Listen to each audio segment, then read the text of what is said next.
naman akalain na hindi ko rin inaasahan pa. Narito tayo ngayon upang matunghayan ang nagiinit, nagbabaga at talaga namang usap-usapan at nagtitrending na latest issue ni Ate Erica. Sa pagpapatuloy ay narito muli si Kalingap Val Santos Matubang upang pag-usapan ang issue sa pagitan ni Ate Erica at ng kanyang pamilya, lalong-lalo na sa kanyang lolo na si Lolo Miguel.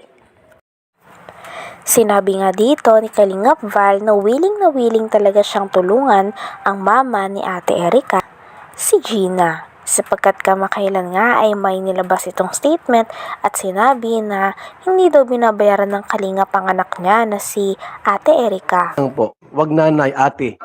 Bata pa ito, siguro ito mga 50 pa lang. Pupuntahan ko siya ng pagapang. Ano mang klaseng pagpunta ko doon, ito man ay patayo, pagapang, patuwad, pabaliktad. Pupunta ako kay Ate Gina, ang ina ni Erica po, para tulungan po natin. Di ako mabigay ng bigas. Mayaman naman na yan. Marami na yung kwarta. Andiyan si John A. Iwan ng kwarta, gulping maray. Timba-timbang kwarta yan eh. Mabigay kang bugas. Huwag na. Ha?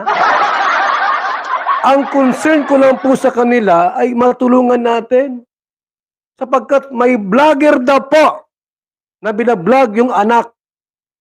Hindi po binibigyan ng kwarta. After ng vlog, wala daw pong binibigay na pera doon sa anak. Aalamin natin ang katotohanan. Sapagkat sinasabi, ang katotohanan ang magpapalaya sa tao. Huwag kang umalis at pupuntahan kita. Ate. At ninanais ng hustisya. Lubos na nakahahabag talaga itong si Aling Gina. Oo nga po. Naway malampasan niya ang matinding pagsubok na ito sa kanyang buhay. Nawa po, malampasan niya po. Para sa karagdagang detalye at paglilinaw ng iba pang aligasyon, ay pakinggan at panoorin sa live program ni Kuya Val Santos Matubang. Magandang gabi mga kalingap. Gagawa ko ng ano po mga kaibigan, ng isang introduction. Ito na, ang inyong abang lingkod. Val Santos Matubang, ang tulpo ng daet. Handang tumulong sa mga naapi, inaalipusta at hinahamak. Val Santos Matubang, ang inyong kailangan upang kayo ay magtagumpay. Ito po, may isang video clip dito, ating pakinggan. Itong bruhang ito. Ano ba itong? Si Bopil pala. Bopil. Gumawa siya ng short video. 40 minutes. Sabi nga dito sa reaction video na pinapanood ni Kalingap Val ay kung nagpa-interview daw si Gina ng mama ni Ate Erica ay bakit pa daw dinadamay at dinadawit ang pangalan ng buong Kalingap lalo na ni Kalingap Rab. Matagal na raw nawala na si Ate Erica sa poder ng Kalingap kaya bakit kailangan pa daw banggitin ng Kalingap sa bawat interview nila. Ang video clip dito, ating pakinggan. Itong bruhang ito. Ano ba itong? Si Bopil pala. Bopil. Gumawa siya ng short video. 40 minutes. Pakinggan natin po. Huwag nating tapusin. Yun lang mahalagang bagay. Bukas ulit yung iba. Okay. Ito po. Atin mo ng palakbakan. Bopil Vlog. Sa kanyang video. Tungkol dito. Yung pera? Ano po ang motibo? Ano ang layunin? At ito ay isinisiwalat nyo yung ganitong bagay sa social media. Ano po ang motibo? Anong layunin? Layunin bang ipahiya? O layunin bang mabawi?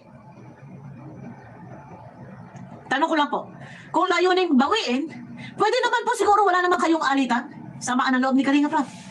Pwede naman po siguro na kayo ay nag-inbox, kinausap nyo ng masisinan o yung nagpadala ka. Madam, tinatanong ko ano po ang motibo, ano ang layunin, at bakit po ito ay isinisiwalat ninyo?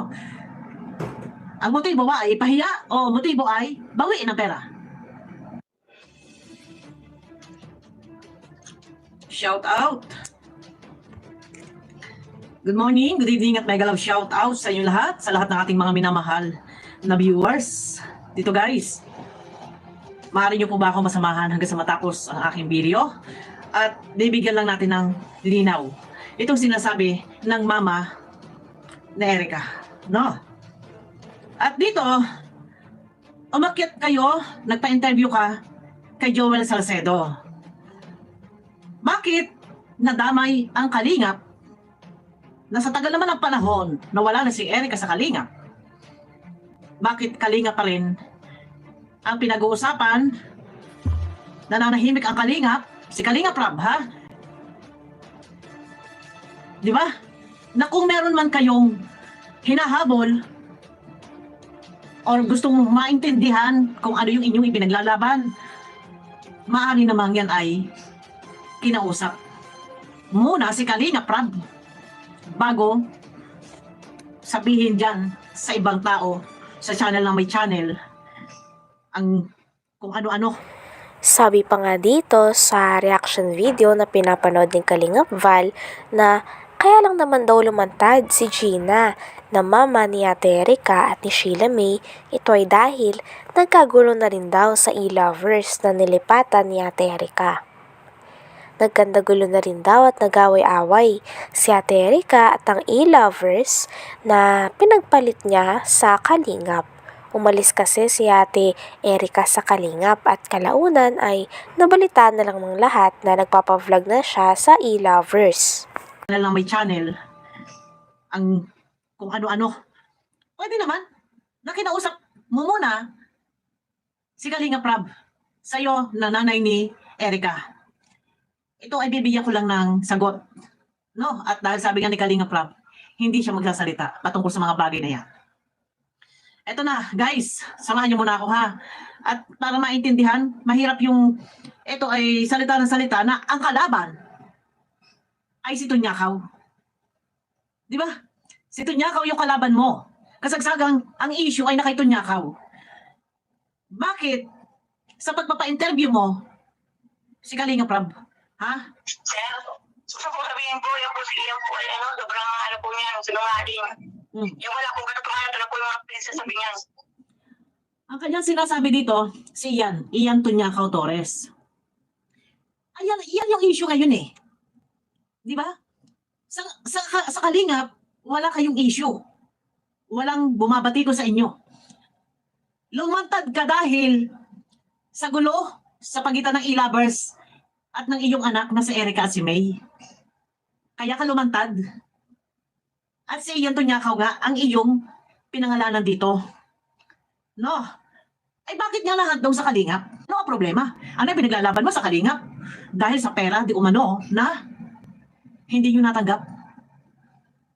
Bakit hindi nyo kinausap si Kalingap Rab? Bakit kung meron man pinadala ang ibang sponsor na hindi nakarating kay Erica, bakit hindi nag-follow up itong mga sponsor na to, ha? Umakyat ka, nagpa-interview ka, madam, kay Salcedo. Ang reklamo mo, ang inireklamo mo, ang sinusumbong mo, si Ian Tunyakaw, ha? Wala ko yung sa amin, binigay niya pangpagawa ng bahay. Wala. Wala daw binigay pang paggawa ng bahay, si Ian Tunyakaw, ha? Ito ang mga reklamo mo eh. Inaambi po niya yung bahay namin. Inaangkin. Marami pong nakarating po na reklamo sa atin. Itong si Ate Gina. Aha. Huwag ka nang lumapit sa iba. Yung mga yan, walang magagawa yan. Ah? Hanggang dito na lamang muna ang ating nag-iinit, nagbabaga, pinag-uusapan at talaga namang nagtitrending na latest issue ni Ate Erica. Maraming salamat sa inyong panonood. Hanggang sa muli. Bye!